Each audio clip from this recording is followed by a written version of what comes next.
Plus தூ என்றால் என்ன? ஹிம் என்றால் இம்சை, தூ என்றால் துக்கம்.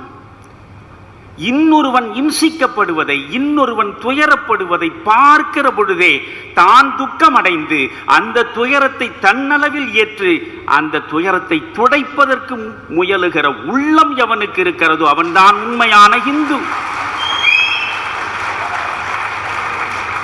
அப்படி இருக்கக்கூடிய இந்து இன்னொரு மதத்துக்கு மாறாக சிந்திப்பானா? யோசியுங்கள். இந்து மதம்தான் சாதியின் உயிர்த்தலம் என்று திரும்ப திரும்ப பேசுகிறீர்களே, உண்மைக்கு மாறாக. நான் கேட்கிறேன், பெரியார், நான் பெரியாரை பெருமையாக பேசுபவன் தான். பெரியாரை பற்றி, பெரியாருடைய சேவையை பற்றி 95 வயது வருகிற இடத்திலும் மூத்திரச்சட்டியோடு இந்த தமிழகத்தின் மூலை முடுக்கெல்லாம் சென்று பேசிய அந்த பெரியாரை நான் நேசிப்பவன். எனக்கு அதில் மாற்றம் இல்லை.